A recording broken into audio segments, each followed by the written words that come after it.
My grandmother developed Alzheimer's disease several years ago. She would forget where she was, who she was with, and what year it was, and so on and so on. When you talked to her, your conversations would go off in a tangent, would go in a circle. It would just repeat itself over and over and over again. But it didn't only affect her mind and her the way she talked and thought. It affected her physically as well. She lost control of her bladder, she lost motor functions, and in 2019 she passed away in a room that reminded her of a train car. What happened to my grandmother can happen to any of us. Alzheimer's disease is a terrible neurological disorder that can affect anyone, but there are steps that you can take to possibly prevent it. After seeing what happened with my grandmother and how it affected my father and grandfather, I am able to see just how severe Alzheimer's is. I have also researched how we can minimize the risk of developing it. First, I'll explain how Alzheimer's develops, and then I'll explain ways we can minimize the risk of developing it. Alzheimer's disease is a terrible neurological disorder that can affect anyone, but there are steps we can take to minimize the risk. A person develops Alzheimer's when the brain shrinks and neurons die. It is common for the brain to shrink, some during healthy aging, without any adverse effects.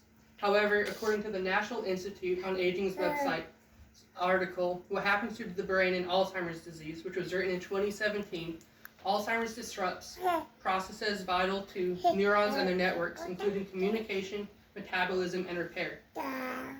Alzheimer's first targets the area in the brain involved with memory, then the cerebral cortex, which is responsible for language and social behavior.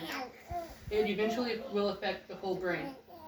Symptoms of Alzheimer's includes loss of memory, difficulty thinking and concentrating, decline in decision making, and difficulty in performing normal tasks.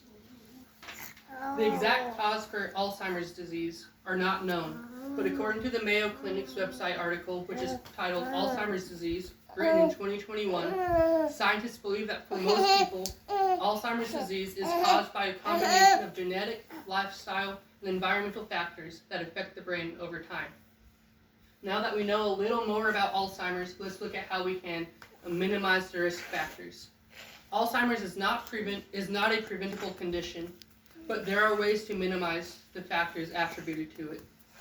Two of those factors are a poor sleep pattern and heart health. To fix your sleep pattern, you can go to bed and wake up at the same times every night. The Mayo Clinic has written a great article called Sleep Tips, 6 Steps to Sleep Better, which was written in 2020. And they say that the recommended amount of sleep is 7 hours for an adult. Also, when you go into sleep, try to create a restful and peaceful environment. For your heart health, you can exercise and have a healthy heart diet. The National Institute on Aging has an excellent article written in 2019 called What Do We Know About Diet and Prevention of Alzheimer's Disease? It suggests eating a Mediterranean diet which consists of fruits, vegetables, whole grains, fish, olive oil, and other unsaturated fats, and low amounts of red meats, eggs, and sweets. It is also beneficial to do puzzles and other brain games and mental activities. Before we go, let's review what was covered.